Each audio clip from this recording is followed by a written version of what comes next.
नमस्ते। मेरे साथ प्रोफेसर संतोष मेहरोत्रा साहब। प्रोफेसर साहब, आज हम लोग एक ऐसा विषय है जो मोदी जी ने अभी पूरे देश को एक देश के नाम संदेश देके, और वो भी संदेश अलग अलग रैली के रूप में दिया।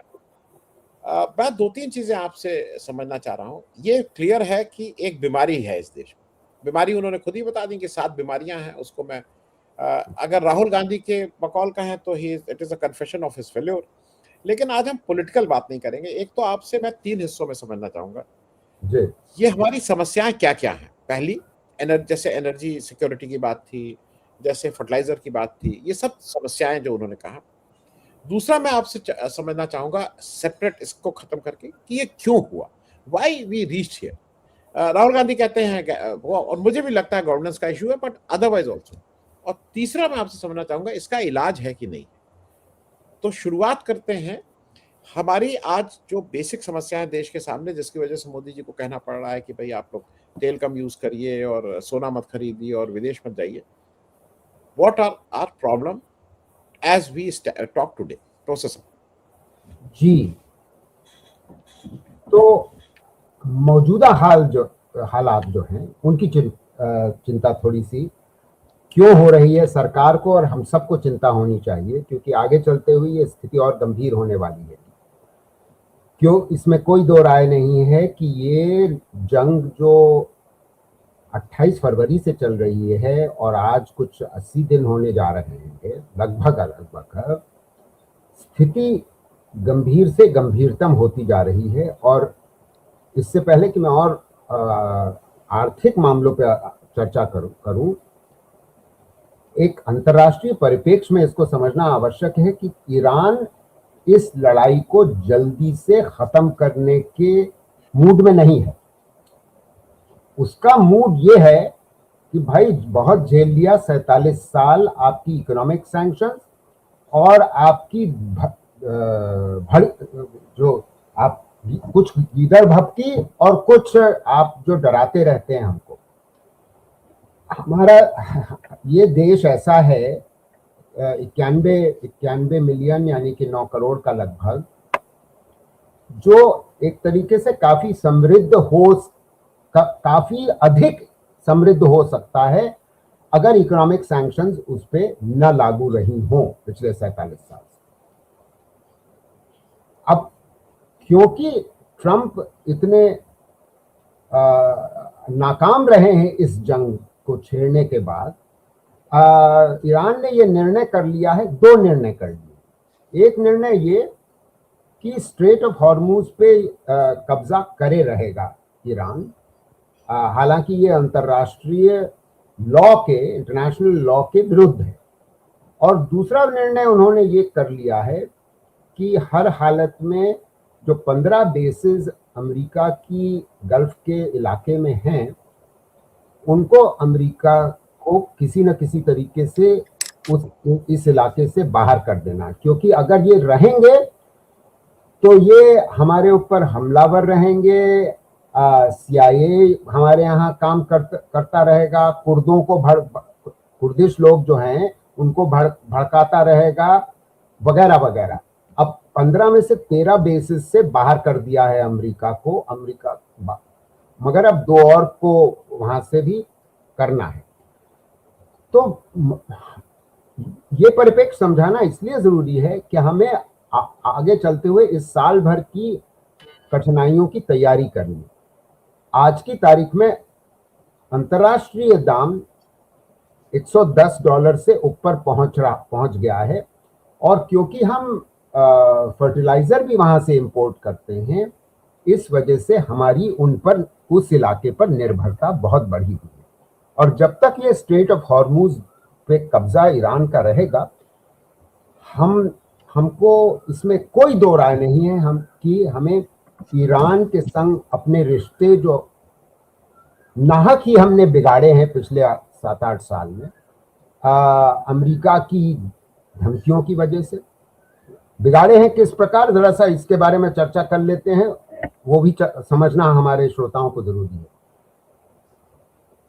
2019 से 2019 तक भारत ईरान से तेल लेता था, क्योंकि ईरान हमारा मित्र ही नहीं रहा है, वो एक बड़ा भारी हमारा मार्केट भी रहा है, और क्योंकि मित्र था इस वजह से हमने वहां चाबहार पोर्ट में इन्वेस्टमेंट किया है।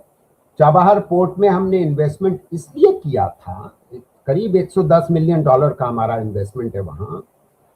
इस इन्वेस्टमेंट हमने इसलिए किया था आनंद भाई, क्योंकि वहां से एक रेल लाइन उत्तर की ओर जाती है, और वो रेल लाइन अफगानिस्तान तक पहुंचती है, और अफगानिस्तान से फिर आगे central Asian states, Kyrgyzstan, Tajikistan, Kazakhstan इत्यादि होते हुए कनेक्ट कर देती है हमको मॉस्को से। ये हमारे लिए बहुत ही मुफीद काम, जो एक शुरुआत की थी डॉक्टर मनमोहन सिंह की सरकार ने इन्वेस्टमेंट, उसमें अड़ंगे ही अड़ंगे आते रहे हाल में। अब इसका जो अड़ंगे आए, क्योंकि 2019 में, माफ करिएगा मैं थोड़ा सा करेक्ट नहीं मगर मैं वापस आऊंगा तेल, और क्योंकि ये सब कनेक्टेड है। हमारा कितना घनिष्ठ रिश्ता पुराना, एक मतलब सिविलाइजेशनल ही नहीं, सांस्कृतिक ही नहीं, क्योंकि हमको ये याद रखना चाहिए कि ये इतना मजबूत देश क्यों है और कैसे है, ये इस वजह से है, और हमें इससे रिश्ता बनाए रखना बहुत हमारे लिए मुफीद होगा कि ये दुनिया के 5 सबसे पुराने सिविलाइजेशंस में से देश है। मतलब ये चीन है, भारत है, इजिप्ट है, और इराक में बसा जो टाइग्रिस यूफ्रेटिस, मेसोपोटामिया, मगर ईरान भी उसका भाग है। तो मैं ये कहना चाहता हूं कि ये बड़े ही सांस्कृतिक रूप से और मानसिक रूप से बड़े पुख्ता लोग।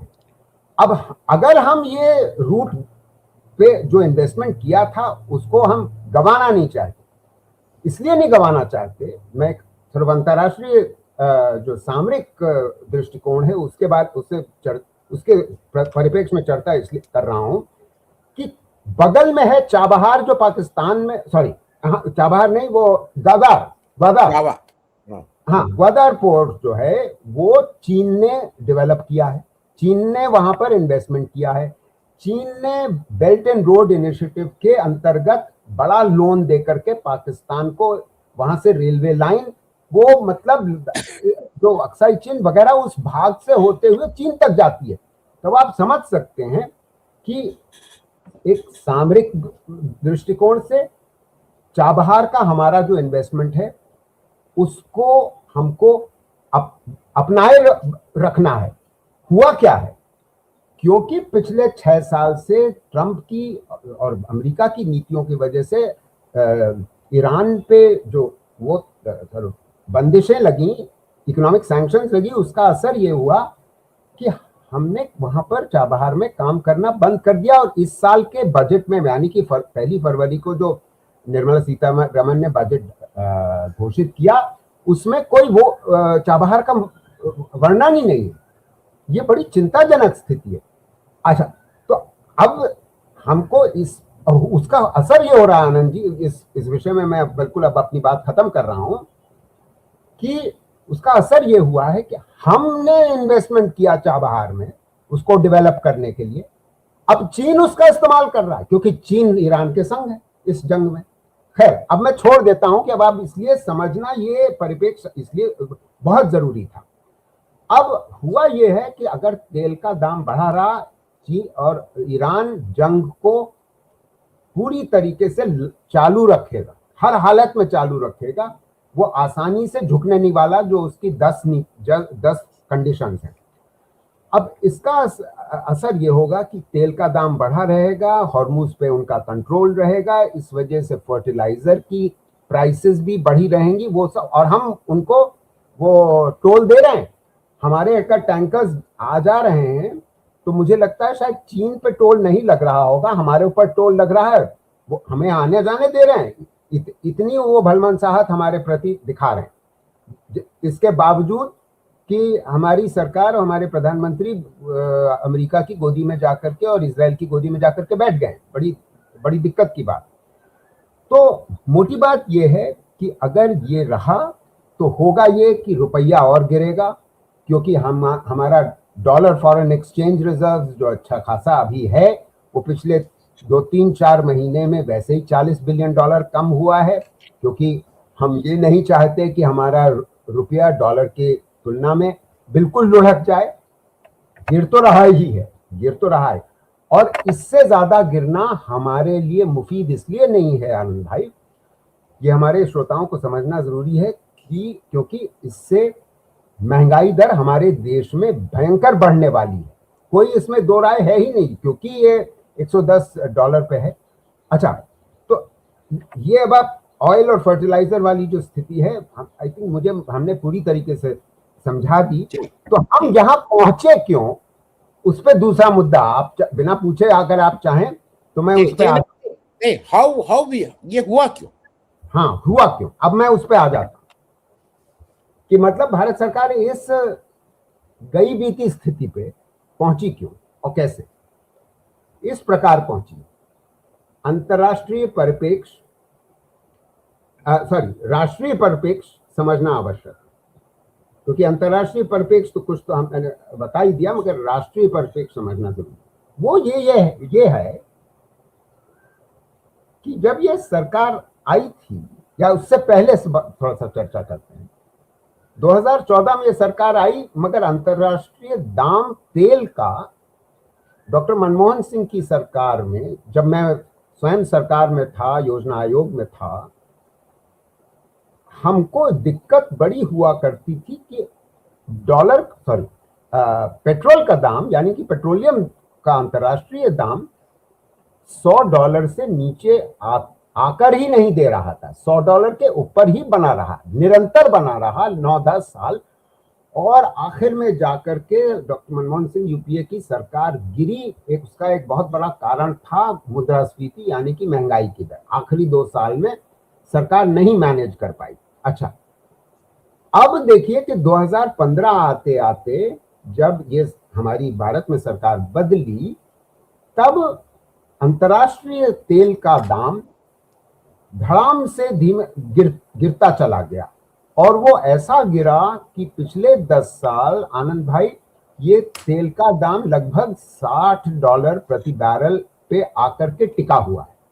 प्रोफेसर साहब माफ कीजिएगा, मैं बीच में टोक रहा हूँ। नहीं, आप बोलिए। मोदी जी ने उसका क्रेडिट भी लिया कि मैं मुकद्दर वाला हूं और मेरे मुकद्दर से दाम गिर गया। अगर आपको याद हो, सार्वजनिक रूप से उन्होंने सार्वजनिक मंच पे आके कहा। मैं भूल गया था, आपने अच्छा याद दिला दिया, बहुत अच्छा। हमारे श्रोताओं को ये बात, मतलब अपने मुकद्दर, अरे भाई मोटी बात ये है आनंद भाई कि हुआ ये था कि इंटरनेशनल फाइनेंशियल क्राइसिस जो हुई थी 2008 के बाद, उसके बाद लगभग 4 साल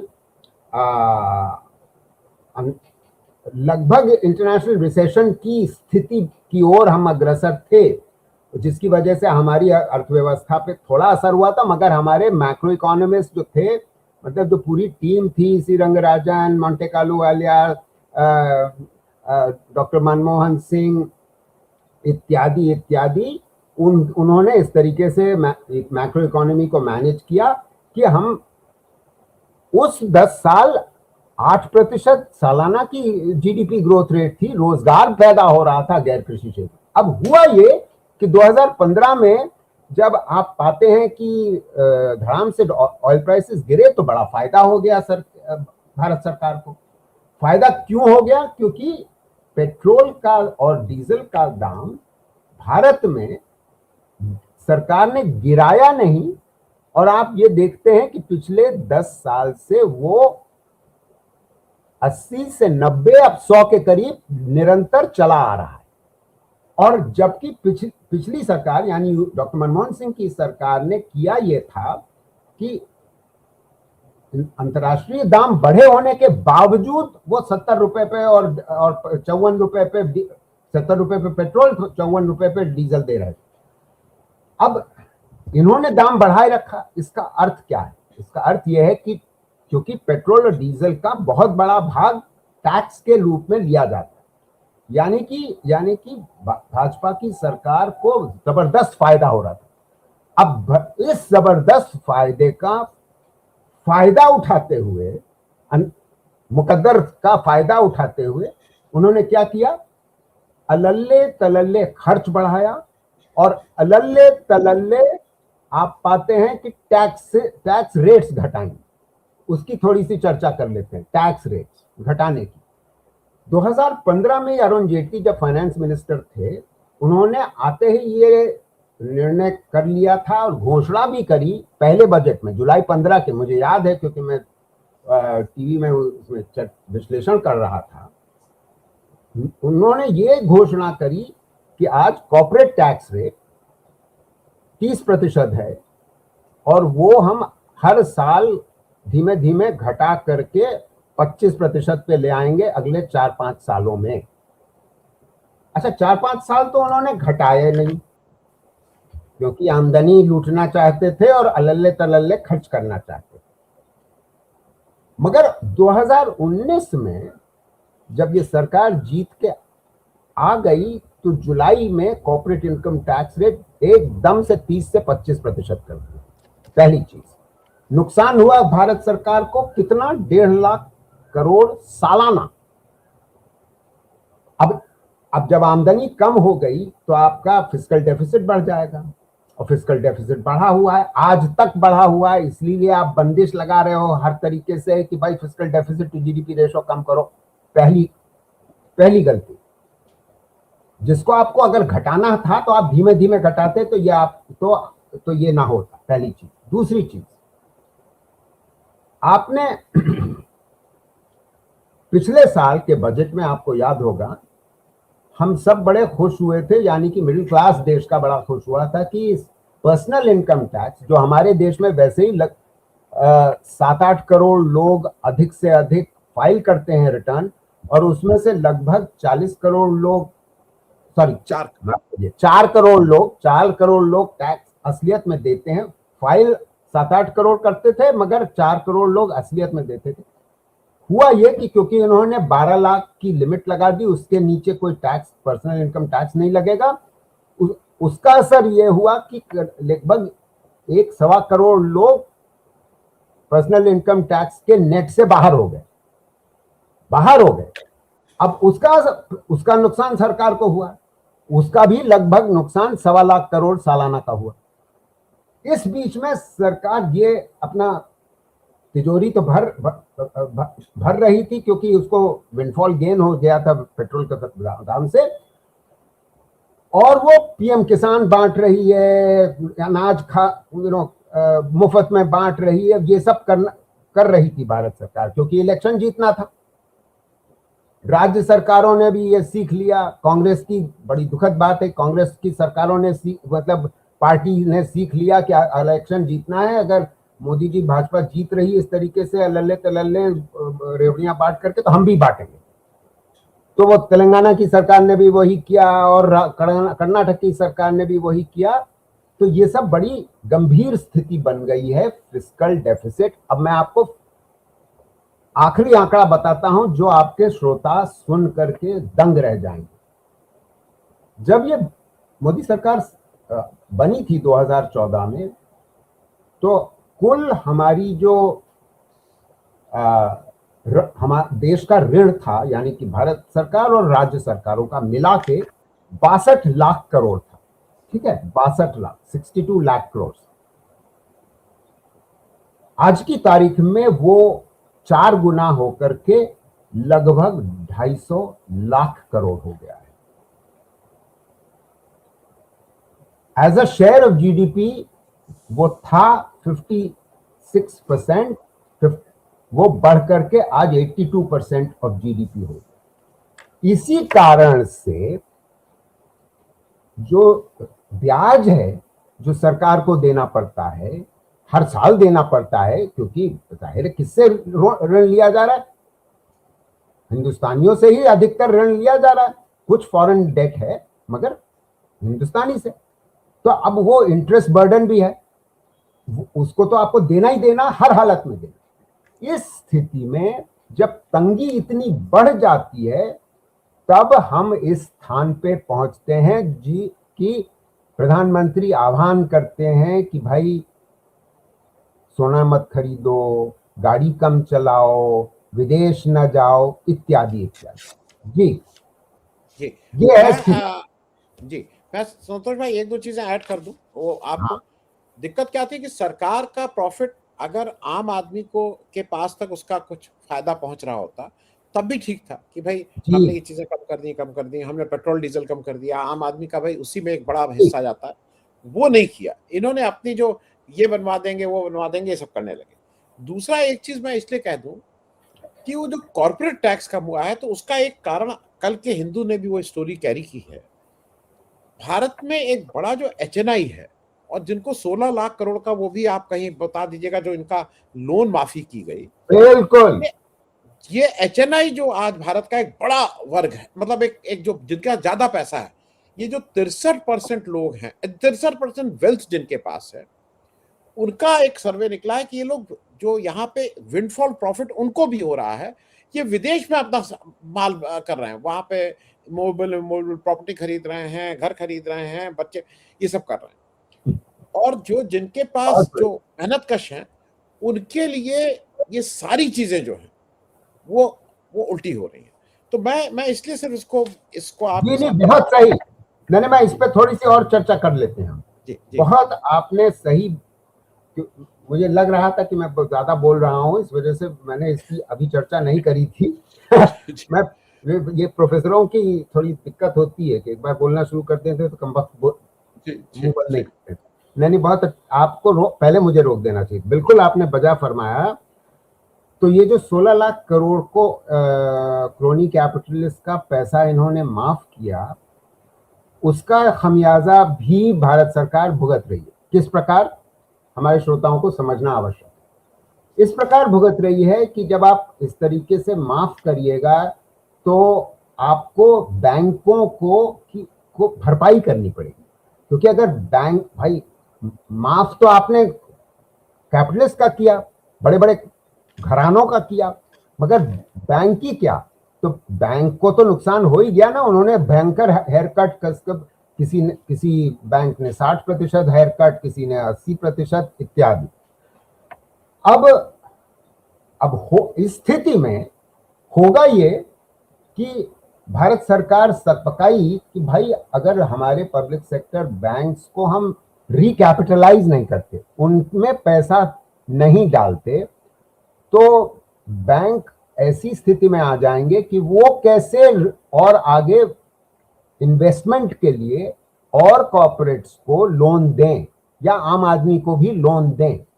तो हुआ ये है कि बैंकों ने छोटे लोन्स, जो रिटेल लोन्स हैं, वो तो बढ़ाए हैं, मगर रिकैपिटलाइजेशन के बाद आप ये भी पा रहे हैं कि हमारे कॉर्पोरेट्स, मतलब बैंक्स जो से लोन नहीं ले रहे हैं। इसकी ये प्रक्रिया भी समझना जरूरी है, क्योंकि अगर बड़े कॉर्पोरेट्स लोन लेकर के निवेश करें तो रोजगार होगा, रोजगार होगा तो आमदनी बढ़ेगी, आमदनी बढ़ेगी तो आपको इस तरीके से अलल्ले तल्ले मुफ्त अनाज नहीं बांटना पड़ेगा, और ना ही आपको पीएम किसान और ये रोबड़ी और वो रेबड़ी करनी पड़ेगी।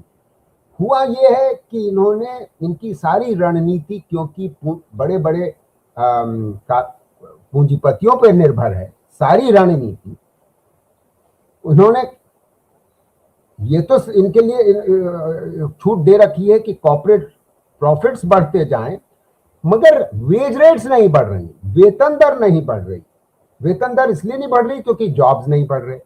अब ऐसी स्थिति में आप समझिए कि ये जंग आ जाती है। जब जंग आ जाती है तो मुद्रास्फीति दर और बढ़ेगी, यानी कि महंगाई दर बढ़ेगी, और हर चीज का दाम बढ़ने वाला है।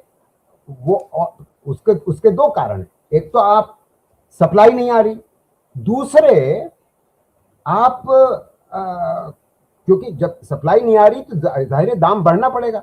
आप ये देख रहे हैं कि हमारा जो आम मजदूर है उसको गैस 4 गुना ब्लैक मार्केट में खरीदना पड़ रहा है, तो वो तो उसके लिए संभव नहीं है।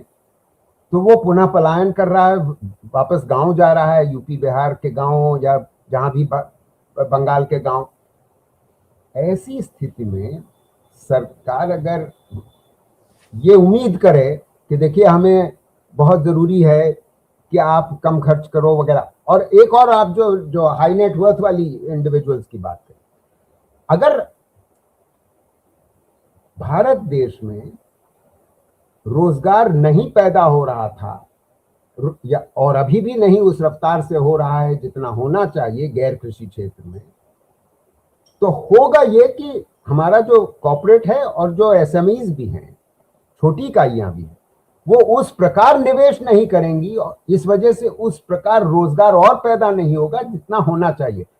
तो वो अब प्रॉफिट्स आपके बड़े बड़े हो रहे हैं ना, प्रॉफिट्स को आप दो तरीके से इस्तेमाल करते हैं आनंद भाई। ये बड़े बड़े आसामी क्या कर रहे हैं, जो 5 बड़े घराने हैं, मैं गिना देता हूं उनको, ये मतलब एक विरल आचार्य की स्टडी है, उसके अलावा सामेन कमांडर इत्यादि की एक स्टडी है, उसके आधार पे मैं उसका असर ये हो रहा है कि इन मतलब अंबानी अडानी के जो घराने हैं, उसके अलावा भारती मित्तल का घराना और महिंद्रा और आनंद बिरला का सॉरी आनंद महिंद्रा का और बिरला का घराना, इन 5 घरानों ने अपना जो वर्चस्व है अलग अलग सेक्टर्स में बढ़ाया है। ठीक है, मतलब मैं ये कह रहा हूं कि अलग अलग सेक्टर्स में कॉन्सेंट्रेशन ऑफ इंडस्ट्री बढ़ा है, इनकी ओनरशिप बढ़ी है। सिर्फ यही नहीं आनंद भाई, दूसरा काम ये किया है इन्होंने, अपने जो प्रॉफिट्स इनके बढ़े हुए हैं, वेतन दर नहीं बढ़ रही है आज के कंपनियों में, मगर जो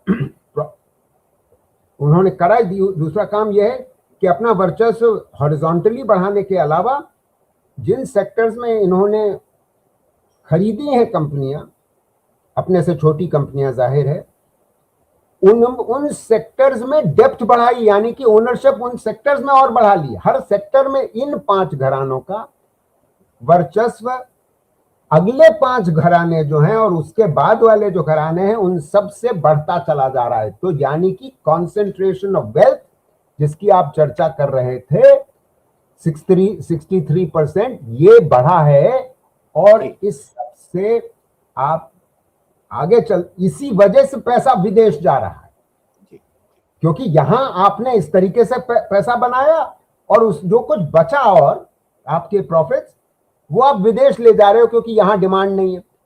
और इधर हमारी फाइनेंस मिनिस्टर यही इल्तिजा करती रहती है कि भाई हमारे देश में भी निवेश कर लो, हमारे देश में निवेश कर लो, हो उल्टा रहा है।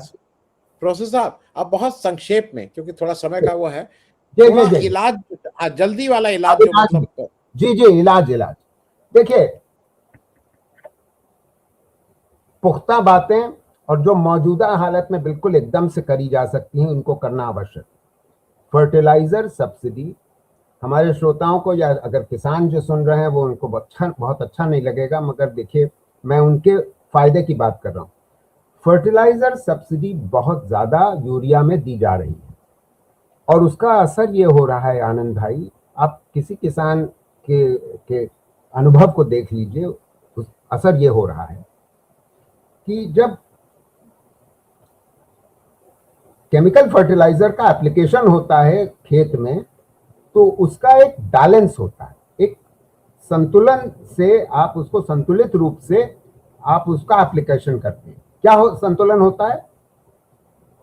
4, 2, 1, यानी कि यूरिया का 4, आपका पोटैश का 2 और उसका फॉस्फोरिक का 1।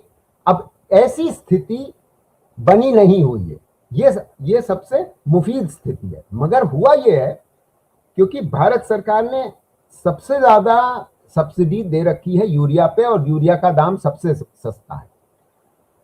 क्योंकि यूरिया पे सब्सिडी बहुत अधिक है तो किसान आज की तारीख में यूरिया का कहीं ज्यादा प्रयोग कर रहा है, अत्यधिक प्रयोग कर रहा है। उसके कई नुकसान हो रहे हैं, मैं 3-4 नुकसान गिना देता हूं। पहला, यील्ड कम हो रही, ठीक है, यील्ड कम हो रही है, यानी कि उत्पादकता कम हो रही है, पहली चीज। यानी कि आपका उर्वरक पे जो खर्च किसान कर रहा है वो बिल्कुल नाजायज ही नहीं है वो बेकार जा रहा है। दूसरी चीज, जो खेत की जमीन है, सॉइल की क्वालिटी कम हो रही, गुणवत्ता कम हो रही है, क्योंकि आप अत्यधिक रासायनिक खाद उसमें मिला रहे हो।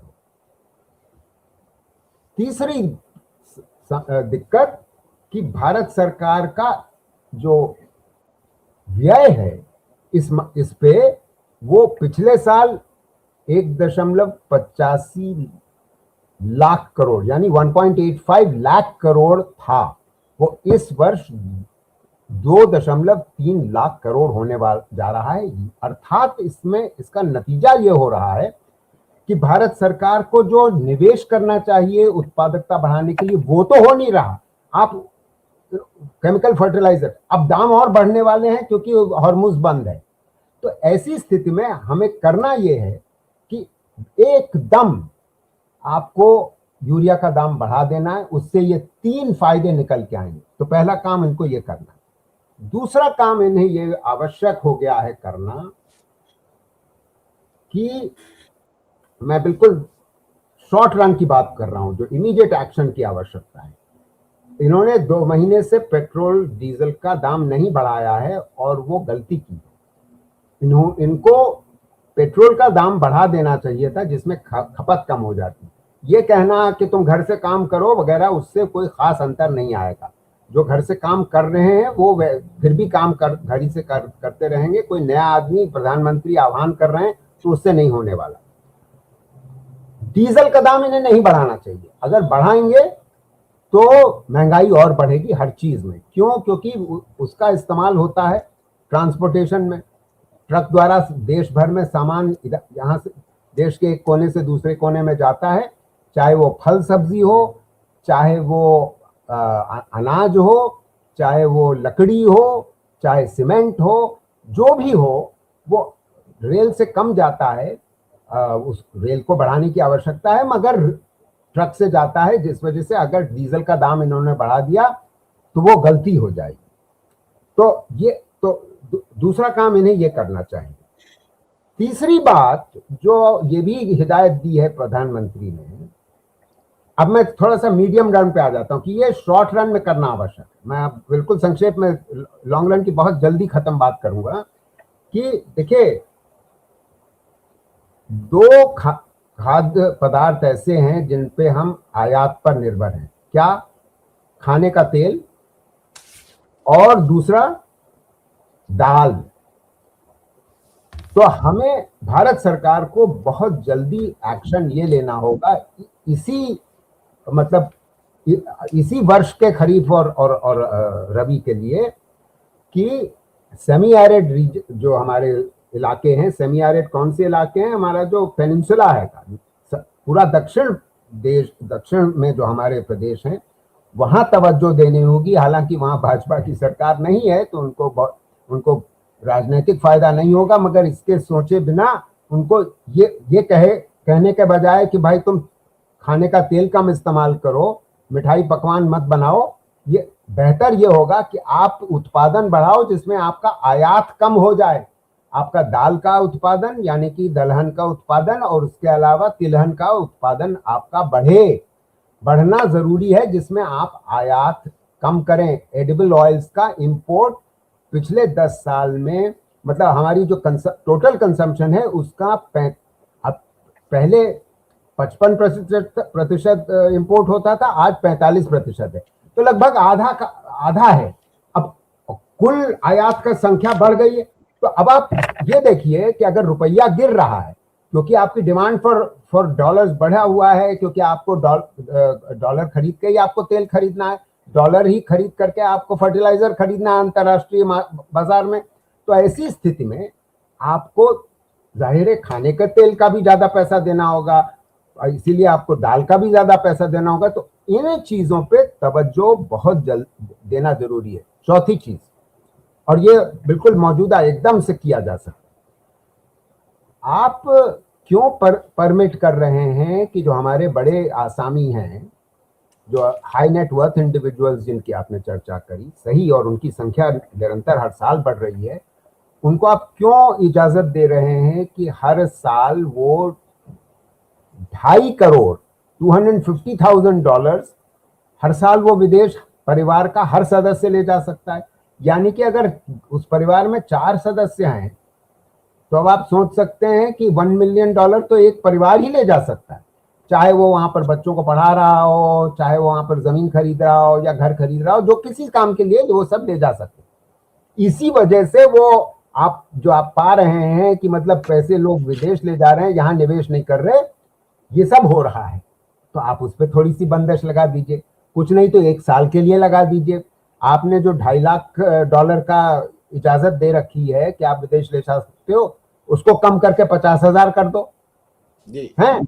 और आखिरी चीज, एक आपको अगर आमदन मतलब खर्च करने के लिए पैसे की कमी है तो हाई नेटवर्थ वाले और बिलियनर्स के नेटवर्थ पे आप एक सरचार्ज लगा दो ना। कॉर्पोरेट टैक्स रेट तो आपने घटा दिया, मगर आप इस कारण कह सकते हो उनको, भाई देश के नाम आपको, अरे पूरी हमारा मिडिल क्लास पे आप अगर हावी होना चाहते हो, उनको आह्वान कर रहे हो, तो भाई जो अमीर है, सबसे अमीर है, धनाढ्य है, उसके ऊपर भी तो थोड़ा सा बर्डन डालो। जी जी तो साहब मैं अब कंक्लूड कर रहा हूं क्योंकि ये जी लंबा भी जी हो गया। और जी लेकिन आप मैं अपना एक ऑब्जर्वेशन बता दूं जो शायद प्रोफेसर का नहीं है लेकिन एक आम नागरिक के तौर पे है। एक तो हाँ दर्शकों को मैं एक चीज और बता दूं, एक बार बार हम लोगों को एक झूठ फैलाया जाता है कि फर्टिलाइजर से जमीन खराब होती है, फर्टिलाइजर इतना नुकसानदायक है। फर्टिलाइजर जिस तरह से हमारे यहाँ यूज हो रहा है वो नुकसानदायक है। हाँ जो प्रोफेसर साहब ने कहा कि 4-2-1 नाइट्रोजन फास्फोरस पोटेशियम का ये रेशियो, मैं जानकारी के लिए बता दूं, अमेरिका 1-1-1 के रेशियो में डालता है। एक हिस्सा नाइट्रोजन, एक हिस्सा फास्फोरस, एक हिस्सा पोटेशियम। ये मैं इसलिए कह रहा हूं कि गूगल करके कोई भी देख सकता है। आज मैं जो भी बोल रहा हूं, तो एक चीज तो ये। दूसरा, मुझे ऐसा लगता है, जो मुझसे अगर कोई कहे, अगर मेरे हाथ में ताकत हो कि आज बताओ क्या करें, मैं आज आईपीएल को बंद कर दूं। इस देश में आईपीएल एक बड़े भ्रष्टाचार, एक बड़े व्यभिचार, एक बड़ा ड्रग, एक बड़ा काला पैसा, एक बड़ा, ये सारी चीजों की जड़ आईपीएल भी है। आज आईपीएल बंद कर देना चाहिए। अगर आप कोई ड्रास्टिक, अगर नेपाल का बालन शाह वहां की कोचिंग को बंद कर सकते हैं, उन्होंने कहा कोचिंग नहीं, पढ़ाने का काम इंस्टीट्यूशंस का है, कोचिंग बंद है Nepal. He has passed order and I must respect that man. आप बड़े भारी आप आलिम फाजिल हैं, लेकिन उसने एक बेसिक काम कर दिया कि कोचिंग बंद। ये जरूरत थी, आईपीएल बंद। और मैं आखिरी बात कह के खत्म करूंगा प्रोफेसर साहब, मेरा ऐसा मानना है कि we are paying the price of, कुछ प्रभावशाली लोगों का नाम एप्स्टीन फाइल में है, उसका प्राइस हम ये पे कर रहे हैं, ऐसा मुझे लगता है। जी आपका बातचीत करने के लिए बहुत बहुत शुक्रिया। Thank you so much.